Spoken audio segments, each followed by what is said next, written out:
মহাপ্রভুর জগন্নাথের প্রসাদ আমরা 28 নম্বর ওয়ার্ডে বিলি করতে পেরে আমরা সত্যি গর্বিত, আনন্দিত। আমরা চিরকৃতজ্ঞ আমাদের দলনেত্রী তথা আপামর পশ্চিমবাংলার মাননীয় মুখ্যমন্ত্রী শ্রীমতী মমতা বন্দ্যোপাধ্যায়ের কাছে।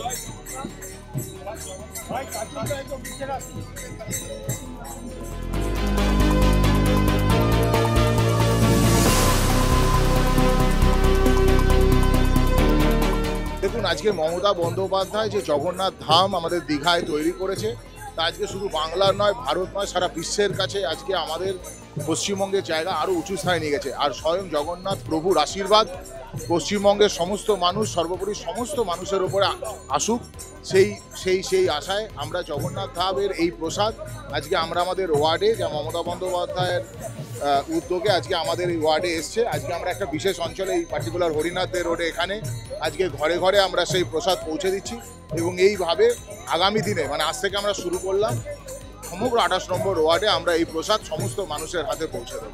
এখানে কোনো বিতর্কের ঝড় নেই।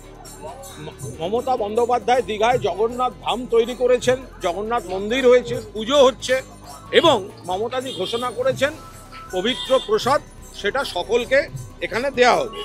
এবার সকলকে যে দেয়া হবে, তো সেই পরিকল্পনা অনুযায়ী আমাদের এখানে 28 নম্বর ওয়ার্ডের কাউন্সিলর অয়ন চক্রবর্তী, আজ আমরা এই এলাকায় বাড়ি বাড়ি এই প্রসাদ দিতে বেরিয়েছি।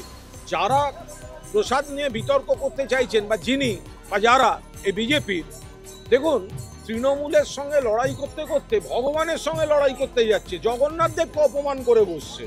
বাড়ির থেকে 30 কিলোমিটার দূর বিরোধী দলনেতা, তার সময় হলো না জগন্নাথ দেবকে প্রণাম করতে যাওয়ার, তিনি কুৎসা করতে নেমেছেন।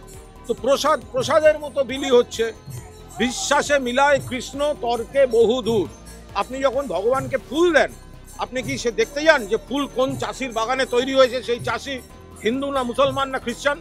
আপনি যখন দুর্গাপুজোয় অষ্টমীতে অঞ্জলি দেন, নতুন জামা পরে, আপনি দেখতে যান মুসলমান দর্জি তৈরি করেছে না হিন্দু দর্জি তৈরি করেছে? ভগবানের কাছে যেটা প্রসাদ হিসেবে পড়ছে, ভগবানের স্পর্শে সেটা প্রসাদ। মানুষ 2 হাত তুলে নিচ্ছেন এবং জগন্নাথ দেব তাদের আশীর্বাদ করছেন। বাংলার জননেত্রী মমতা বন্দ্যোপাধ্যায়ের হাত ধরে